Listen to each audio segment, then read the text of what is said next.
வணக்கம் நண்பர்களே. 25லிருந்து 28ஆம் தேதி வரைக்கும், அதாவது ஜனவரி மாதம், யூரோப்பியன் யூனியனுடைய கமிஷன், அதனுடைய பிரசிடெண்ட் உர்சுலா வாண்டர் லின் அவங்க வராங்க. அது தவிர டெகோஸ்டா அவங்களும் வராங்க. அவர் பிரசிடெண்ட், யூரோப்பியன் யூனியனுடைய பிரசிடெண்ட். இவங்க ரெண்டு பேரும் இந்தியாவோட ஒரு மிகப்பெரிய ஒப்பந்தம் கையெழுத்தாக உள்ளது. ஆல்மோஸ்ட் எல்லாம் முடிஞ்சிருச்சு. ஆனால் அதனுடைய முழு விவரத்தை ஃபுல்லும் தெரிஞ்சுக்கிறதுக்கு முன்னாடி பல விஷயங்களை நம்ம தெரிஞ்சுக்கிட்டால் நல்லது இருக்குன்னு நான் நினைக்கிறேன். அதனால் சில வீடியோக்கள், அதன் மூலமாக சின்ன சின்ன வீடியோக்களில் சில விஷயங்களை சொல்லிவிட்டு முக்கியமான அந்த விஷயத்துக்கு நம்ம வந்துடுவோம். முதல்ல எதை பற்றி பேச போகிறோம் அப்படின்னா, நம்ம எல்லாருக்குமே சைனா சைனா சைனா அப்படின்னு ஒரு மனசில் ஒரு உறுத்தல் இருந்துக்கிட்டே இருக்குது. சைனா அதை பண்ணுறாங்க, இதை பண்ணுறாங்க, சைனா மாதிரி கண்ட்ரியே கிடையாது, இப்படிலாம் பேசிக்கிட்டு இருக்கோம். அதில் பல உண்மைகளும் இருக்குது, பொய்களும் இருக்குது. அப்படிங்கிறத நம்ம சில வீடியோக்களில் சொல்லியிருக்கோம். இப்போ குறிப்பாக இந்த சைனாவை பற்றி மக்கள் மத்தியில் உலகத்தில் பரவி வரக்கூடிய ஒரு முக்கியமான நிகழ்வு என்ன அப்படின்னா, ஒரு ஒப்பீனியன், கருத்து என்ன அப்படின்னு பார்த்தீங்கன்னா, உலகத்துக்கே அவங்க தான் எல்லா பொருட்களையும் உற்பத்தி செய்து சப்ளை பண்ணுறாங்க. The supply chain of the world, the manufacturing hub of the world, அது சைனா தான் அப்படிங்கிற மாதிரி நமக்கு ஒரு தோற்றத்தையும் ஆழமான நம்பிக்கையும் விதைச்சிட்டாங்க. இப்போ அது கொஞ்சம் கொஞ்சமாக தகர்ந்துக்கிட்டு வருது அப்படிங்கிறத பல வீடியோவில் நான் சொல்லியுமே சில பேர் இல்லை சார் உங்களுக்கு தெரியாது அப்படிங்கிற மாதிரி சொல்கிறாங்க இல்லையா. இப்போ அதுக்கான ஒரு முத்தாய்ப்பு, ஒரு இறுதியான ஆதாரமான ஒரு அறிவிப்பை செஞ்சுருக்காங்க. யார் செஞ்சுருக்காங்க அப்படின்னு பார்த்தீங்கன்னா, வைஸ் பிரீமியர், சைனாவினுடைய வைஸ் பிரீமியர் ஹே லிஃபங் அப்படிங்கிறவர் சில தகவல்களை தெரிவிச்சிருக்கார். இதை வெட்ட வெளிச்சமாக எங்கே தெரிவிச்சிருக்காருன்னா, டேவோஸ் அப்படிங்கிற ஒரு இடம் இருக்குது சுவிட்சர்லாண்டில். அங்கே வேர்ல்டு எக்கனாமிக் ஃபோரம் அப்படின்னு ஒன்று நடந்துக்கிட்டு வருது. அந்த ஒரு கூட்டத்தில் அதில் என்னென்னா, இந்த வேர்ல்டு எக்கனாமிக் ஃபோரத்தில் பல நாடுகள்லேருந்தும் அரசியல்வாதிகளும் சரி, தொழிலதிபர்களும் சரி அங்கே குமியுவாங்க. பலவிதமான முன்னெடுப்புகள்லாம் செய்யப்படும், முதலீடு யோசனைகள்லாம் முன்வைக்கப்படும், பொருளாதார சிந்தனைகள்லாம் வெளிப்படும். அந்த மாதிரி அந்த இடத்துல இந்த ஹே லிஃபங், வைஸ் பிரீமியர் சைனாவினுடையது, அவர் என்ன சொல்லியிருக்காரு அப்படின்னா, சைனா எப்போவுமே மக்கள் என்ன நினைக்கிறாங்கன்னா, சைனா தான் உலகத்துக்கே சப்ளை செயினாக இருக்குது, அவங்க தான் உலகத்தினுடைய உற்பத்தியாளருங்கிற மாதிரி நீங்கள் நினைக்கிறீங்க. அது கிடையாது. சைனாவும் மற்ற நாடுகளுக்கான ஒரு சந்தை அப்படிங்கிறத நான் உங்ககிட்ட தெரிவிச்சுக்க விரும்புகிறேன். அதாவது சைனாவில் இருக்கக்கூடிய மக்கள் மற்ற நாடுகளில் உற்பத்தி செய்யக்கூடிய பொருட்களை வாங்குவதற்கு தயாராக இருக்கிறார்கள் அப்படிங்கிற மாதிரி ஒரு செய்தியை சொல்கிறார். இது ஒரு மிகப்பெரிய சந்தை, அதை நீங்கள் மறந்துடக்கூடாது அப்படின்னு சொல்லிட்டு, அதுக்கு மேலே சில ஒரு என்னை பொறுத்த வரைக்கும் நான் எதிர்பார்த்த செய்தி தான், ஆனால் பலருக்கு இது ஒரு அதிர்ச்சியான செய்தியாக சொல்லியிருக்காரு. என்ன சொல்லியிருக்காரு அப்படின்னா, நாங்கள் எப்போவுமே அடுத்த நாட்டுக்கு ஏற்றுமதி செய்வோம் அப்படிங்கிறதா நீங்கள் நினச்சிக்கிட்டு இருக்கீங்க. கிடையாது, இனிமே சைனா இறக்குமதியும் செய்யும். நம்பர் 1, அது ஒரு பாயிண்ட். அடுத்ததாக என்ன சொல்கிறாங்கன்னா, சைனாவுக்கு தொடர்ச்சியாக உற்பத்திகளை செய்து, தொழிற்சாலைகளை அமைத்து உற்பத்தி செய்து ஏற்றுமதி செய்து வந்ததில் இதுவரைக்கும் எந்தவித மிகப்பெரிய ஒரு அனுகூலமும் இல்லை.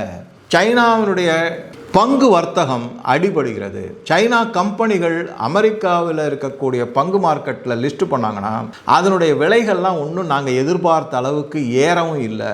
அமெரிக்க முதலீட்டாளர்கள் சைனாவோட கம்பெனியில் முதலீடு செய்வதை குறைத்து கொண்டு இருக்கிறார்கள்.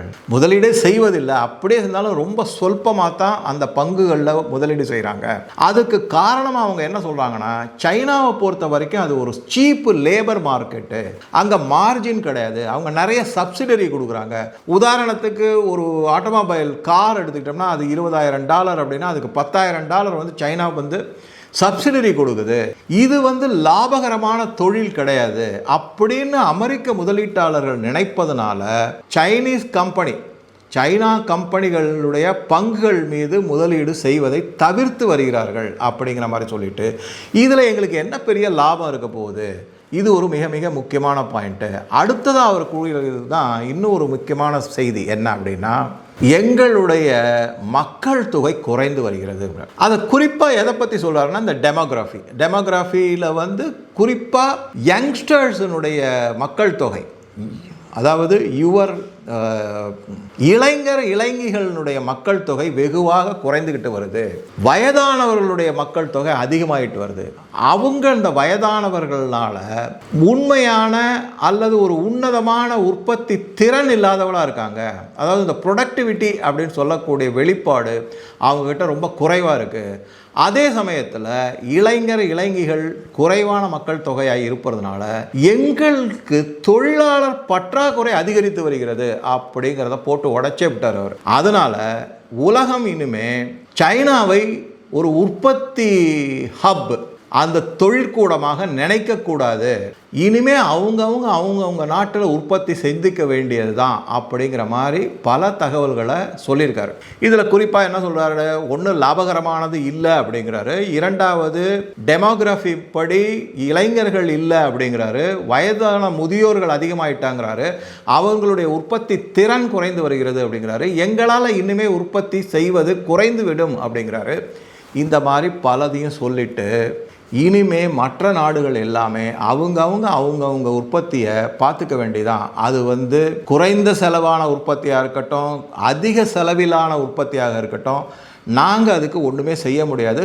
சைனாவை எதிர்பார்த்தோ அதன் மீது நம்பிக்கை வைத்தோ நீங்கள் இருக்க வேண்டிய அவசியம் பிற்காலத்தில் எதிர்காலத்தில் தேவையில்லை அப்படிங்கிற மாதிரி ஒரு முக்கியமான செய்தியை சொல்லிட்டார். அமெரிக்கர்கள் எப்போவுமே என்ன செய்வாங்க அப்படின்னா, அவங்களுக்கு எந்த கம்பெனியில் லாபம் வருதோ அதை மட்டும்தான் பார்ப்பாங்க. அது எந்த மாதிரி கம்பெனியாக இருந்தாலும் சரி, லாப நோக்கு தான் அவங்களுக்கு முக்கியமான குறிக்கோள். பங்கு முதலீட்டாளர்களுடைய லாபம் தான் அமெரிக்க கம்பெனிகளுடைய முக்கியமான தலையாய குறிக்கோள். அதனால் என்ன பண்ணுவாங்க, அந்த லாபத்தை நோக்கி தான். ஒரு உதாரணத்துக்கு சொல்லணும்னா, இப்போ ஃபார்மா கம்பெனிஸ் எடுத்துக்கிட்டிங்கன்னு வச்சுக்கோங்க, எந்த ஃபார்மா அமெரிக்காவில் இருக்கக்கூடிய எந்த ஃபார்மாவாக இருக்கட்டும், ஃபைசராக இருக்கட்டும், மாடர்னாவாக இருக்கட்டும், இந்த மாதிரி பல கம்பெனிகள், பெக்ஷாப் டோ, மெர்க் கம்பெனியாக இருக்கட்டும், இந்த மாதிரி பல கம்பெனிகள் இருக்குது. ஒரு மருந்து பொருளினுடைய விலை, உற்பத்தியின் செலவு கிட்டத்தட்ட ஒரு $5 இருக்குது அப்படின்னா அதை $50, ஈவன் $70 கூட விற்பாங்க. அந்த அளவுக்கு லாபம் பார்ப்பாங்க. அது எதனால் அப்படின்னா, அவங்கள கேட்டால் எங்களுடையது கேபிட்டலிஸ்டிக் கண்ட்ரி, இது லெஃப்ட் ஓரியன்டான கம்யூனிஸ்ட் கண்ட்ரி கிடையாது, இங்கே முதலாளித்துவம் தான் முக்கியம், பங்கு முதலீட்டாளர்களுக்கு லாப நோக்கத்தோடு செயல்படுவது தான் கம்பெனிகளுடைய தலையாய குறிக்கோள் அப்படின்னு சொல்லுவாங்க. அந்த மாதிரி பார்க்கும்போது சைனாவில் இருக்கக்கூடிய உற்பத்தி கம்பெனிகள் எல்லாமே மிக மிக குறைந்த லாபம் கொண்டு வருகிறார்கள். ஏன்னா சப்சிடரியில் தான் போகுது. அதோடு இல்லாமல் அங்கே இருக்கிற லேபருக்கெல்லாம் ரொம்ப குறைந்த சம்பளம் கொடுக்கப்படுகிறது. சைனாவிலேருந்து என்ன பண்ணுறாங்க, ஒரு உதாரணத்துக்கு பல வீடியோவில் நான் சொல்லியிருக்கேன், ஒரு சாக்ஸோ ஏதோ ஒரு கை உரையோ இல்லை ஒரு டிஷர்ட்டோ வாங்கணும், அது ஒரு $100 போனால் அங்கே அமெரிக்காவில் அது $1200 விற்பாங்க. 10 மடங்கு 12 மடங்கு அதிகப்படி வைப்பாங்க. ஆக லாபம் யாருக்கு போகுதுன்னா அமெரிக்க வர்த்தகர்களுக்கு தான் லாபம் போகுது. சைனாவினுடைய உற்பத்தியாளர்களுக்கு பெரிய அளவில் லாபம் இல்லை. இதைத்தான் அந்த வைஸ் பிரீமியர் லே ஃபாங் டெவாஸில் இருக்கக்கூடிய நடந்து வரக்கூடிய வேர்ல்டு எக்கனாமிக் ஃபோரமில் தெளிவாக சொல்லியிருக்காரு. ஸோ இனிமேல் நீங்கள் இதை நம்ம எப்படி பார்க்கலாம் அப்படின்னா, கொஞ்சம் கொஞ்சமாக சைனா என்ன நினைக்குதுன்னா, இனிமே அமெரிக்காவுக்கு ஒரு அடிமைத்தனத்தோட நாம் உற்பத்தி செஞ்சு கொடுத்துக்கிட்டே இருப்போம். நம்மளோடது என்ன போகுது அப்படின்னா பொருள் போகிறது. ஆனால் அவங்கக்கிட்டேருந்து என்ன வருது அப்படின்னா வெறும் டாலர் அப்படிங்கிற காகிதம் தான் வருகிறது. இதை பற்றி ஒரு விரிவான விளக்கத்தோட ஒரு வீடியோ போடலான் இருக்கேன். அமெரிக்க பொருளாதாரத்தில் இந்த டாலர்னு சொல்லக்கூடிய காகிதம் எந்த அளவுக்கு மதிப்பில் இருக்குது, எதனால் இன்றைக்கி பல நாடுகள் தங்கம் மற்றும் வெள்ளி ஆகியவற்றின் பின்னால் துரத்தி அடிக்கிறாங்க, அதுவும் விலை கண்ணாப்பண்ணான்னு ஏறிக்கிட்டு இருக்குது அப்படிங்கிறத நம்ம பார்க்குறோம். இன்னும் ஒரு $22 தான் இருக்குது ஒரு அவுன்ஸு $5000 வர்றதுக்கு. இதை நான் $2650 இருக்கும்போதே 6 மாதத்துக்கு முன்னாடியே சொல்லியிருந்தேன், தங்கம் மிகப்பெரிய அளவில் விலை ஏறப்போகுது. இதை இன்னும் பல பேர் ப்ரெடிக்ஷன்ஸ்லாம் இப்போ சொல்ல ஆரம்பிச்சிருக்காங்க. வெகு சீக்கிரத்திலே $6500, அதாவது டிசம்பர் 2026க்குள்ளே வருன்றாங்க. சில பேர் லாங் டர்மாக என்ன ப்ரெடிக்ட் பண்ணியிருக்காங்க அப்படின்னா $10,000 சொல்கிறாங்க. இன்னும் சில வல்லுநர்கள் சொல்கிறாங்க 10 வருடத்தில் தங்கத்தினுடைய ஒரு அவுன்ஸினுடைய விலை $50,000 இருக்கும் அப்படின்னா இது ரொம்ப சார் இது ஒரு பைத்தியக்காரத்தனமான பேச்சாக இருக்குது அப்படிங்கிறவங்களுக்கு அப்படி தான் சொல்லிக்கிட்டு இருந்தாங்க. வெள்ளியை பற்றி $17 per ounce இருந்தது, $7 per ounce எல்லாம் இருந்திருக்கு. இன்றைக்கி நம்ம பார்க்குறோம் $103 ஒரு ounce ஆயிருக்கு. ஸோ இது ஏன்னா உலகத்தில் இந்த பேப்பர் கரன்சி குறிப்பாக டாலரை தூக்கி எரிஞ்சிட்டு உண்மையான மதிப்பு உள்ள தங்கம் மற்றும் வெள்ளியின் பின்னால் போகிறாங்க. தங்கத்தை பொறுத்த வரைக்கும் அது ஒரு கரன்சி மாதிரி வச்சுக்கலாம். ஆனால் வெள்ளியை பொறுத்த வரைக்கும் அது ஒரு கன்சியூமர் ஐட்டம், இண்டஸ்ட்ரியல் கன்சியூமர் ஐட்டமாக அதனுடைய தேவைகள் மிக மிக அதிகமாக ஆயிட்டு இருக்குங்கிறத பார்க்குறோம். இதையெல்லாம் கணக்கிட்டு இதையெல்லாம் ஒரு மாதிரி கால்குலேஷன்லாம் போட்டு ஒரு முடிவுக்கு தான் சைனா இன்னைக்கு என்ன சொல்கிறாங்கன்னா, நாங்கள் இனிமே அமெரிக்காவினுடைய அடிமைகளாக இருந்து அவங்களுக்கு தேவையான உற்பத்திகளை செய்வதற்கு தயாராக இல்லை. எங்களுடைய மனித வளத்தை உபயோகித்து உற்பத்தி செய்து பொருட்களை நாங்கள் அவங்களுக்கு கொடுக்குறோம். பதிலுக்கு எங்களுக்கு என்ன கிடைக்குதுன்னா வெறும் பேப்பர் தான் கிடைக்குது. அதனுடைய மதிப்பு வெகு சீக்கிரத்தில் குறைந்து விடும். தங்கத்தின் மதிப்பு அதிகமாகும் போது இது குறைந்து விடும் அப்படிங்கிற மாதிரி ஒரு கால்குலேஷன்லாம் போட்டு தான் இந்த மாதிரி ஒரு வேண்டுமென்றே இந்த மாதிரி ஒரு அறிவிப்பை லீ ஃபேங் அப்படிங்கிறவர் ஹே லீ ஃபேங் அப்படிங்கிறவர் சைனாவினுடைய வைஸ் பிரீமியர் வேர்ல்டு எக்கனாமிக் ஃபோரத்தில் வெளிப்படையாக தெரிவிச்சிருக்காரு. அதுலேருந்து நமக்கு என்ன தெரியுதுன்னா, சைனாவினுடைய உற்பத்தி கொஞ்சம் கொஞ்சமாக குறைஞ்சிக்கிட்டு வருது. டாலர் டிபெண்டன்ஸ் அவங்க தேவையில்லை அப்படின்னு எதிர்பார்க்காங்க. சார், சைனாவினுடைய உற்பத்திகள் கொஞ்சம் கொஞ்சமாக குறைந்து வருது அப்படின்னா இந்தியாவுக்கு என்ன அட்வான்டேஜ் அப்படின்னா, கண்டிப்பாக நிறைய அட்வான்டேஜ் இருக்குது. அதை பல வீடியோக்களில் பார்க்கலாம். இந்த இந்தியாவுக்கு ஒரு மிக மிக முக்கியமான அட்வான்டேஜ் குறிப்பாக டெக்ஸ்டைலில் எப்படி இருக்குதுங்கிறதுக்கு சமீபத்தில் பங்களாதேஷில் ஒரு நிகழ்வு நடந்திருக்கு. அதை பற்றி அடுத்த வீடியோவில் பார்க்கலாம். ஸோ இந்த சைனாவை பற்றிய உற்பத்தி, அதை பற்றிய கருத்துக்களை நீங்கள் கமெண்ட் பாக்ஸில் போடுங்க. வீடியோவை லைக் பண்ணுங்கள், ஷேர் பண்ணுங்கள், சப்ஸ்கிரைப் பண்ணுங்கள். நன்றி, வணக்கம்.